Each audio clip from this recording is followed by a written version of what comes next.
Allô tout le monde, j'espère que ça va bien. Fait que dans le fond, aujourd'hui, je vous reviens avec encore une fois une vidéo story time, mais en fait toutes des histoires drôles ou malaisantes qui me sont arrivées pendant l'été. Pas nécessairement cet été, pas nécessairement l'été dernier, mais juste dans des étés en général. Fait qu'on va commencer avec la première anecdote. La première anecdote, en fait, ça s'est passé l'été dernier. Puis dans le fond, c'est que mes amis puis moi, on allait voir une pièce de théâtre. Mais l'affaire, c'est qu'il y a certains théâtres que ce qu'ils font, mettons, pour leur première médiatique, c'est qu'ils donnent des billets gratuits. Parce que, mettons, ils invitent un certain nombre de personnes. Mais si jamais c'est pas tout le monde qui vient, ben ils font juste donner les billets gratuitement parce que, ben ça paraît mieux avoir une salle pleine pour une première médiatique, tu sais, qu'il y a plein de places de libre. Puis dans le fond, c'est que mes amis puis moi, on était 4. Puis généralement, c'est quand même rare qu'on a comme 4 places assises une à côté de l'autre. Ça veut plus, mettons, être comme 2 paires de billets. Plus comme des duos ou comme pas vraiment genre des places à 4. Puis là, à un moment donné, le gars qui distribuait les billets, il me demande « Est-ce que vous allez rester pendant toute la représentation? » Puis là, on est comme « Ben oui. » Fait que là, il dit « Ok, donc je vous donne 4 billets dans la première rangée d'en avant. » Là, je pense que les 4, on essayait toutes de contrôler nos émotions parce que à ce théâtre-là, des billets dans la première rangée d'en avant, c'est en haut de 100$. Et on avait eu ça gratuitement. Pendant les premières médiatiques, c'est comme il y a plein de comédiens, il y a plein de gens comme connus qui sont dans la salle. Fait que tu sais, nous, on était dans la première rangée des nowhere, genre des nobody. Et derrière moi, il y avait comme Mylène Saint-Sauveur, Ève Landry, Debbie Lynch White, genre toutes des comédiennes qui sont genre extrêmement connues. Mais nous, on a vu des places dans la première rangée d'en avant. Comme, c'est quoi les chances? Deuxième anecdote qui est un petit peu creep, mais dans le fond, c'est qu'à un moment donné, je me promenais avec Ève dans le centre-ville de Montréal, puis on voit Dany Laferrière, que si vous connaissez pas, c'est un auteur qui est extrêmement populaire. D'ailleurs, je pense même qu'il est à l'Académie française. Ève puis moi, on décide de le suivre, hein, parce que nous, on est creep de même. À place d'aller le voir puis de le saluer, ben, on le suit. Et là, en fait, on était sur Sainte-Catherine, juste à côté du théâtre du Nouveau Monde, donc le TNM. On l'a vu passer devant ce théâtre-là, puis nous, on était comme un peu plus comme au nord de la rue. Donc là, on le suit. Il rentre dans le complexe des jardins.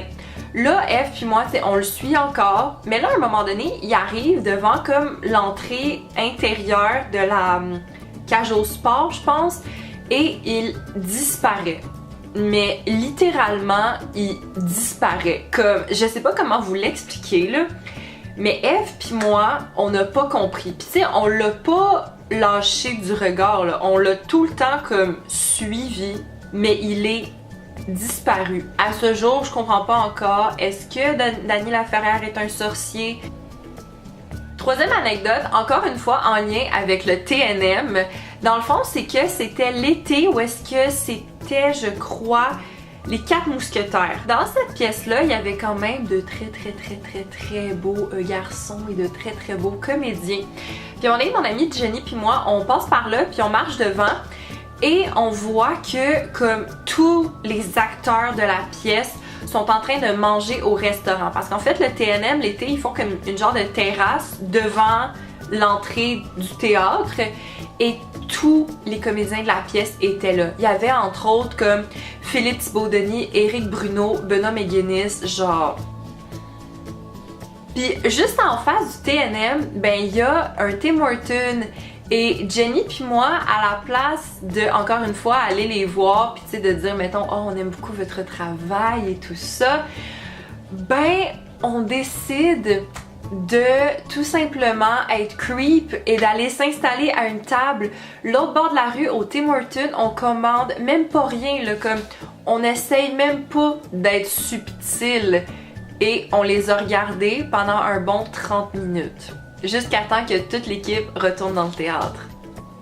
Puis finalement, ma dernière anecdote, ça s'est passé pendant le premier Oh My Fest. Dans le fond, si vous étiez là, ben comme dans le fond l'année passée aussi, il y avait des espèces de meet-up.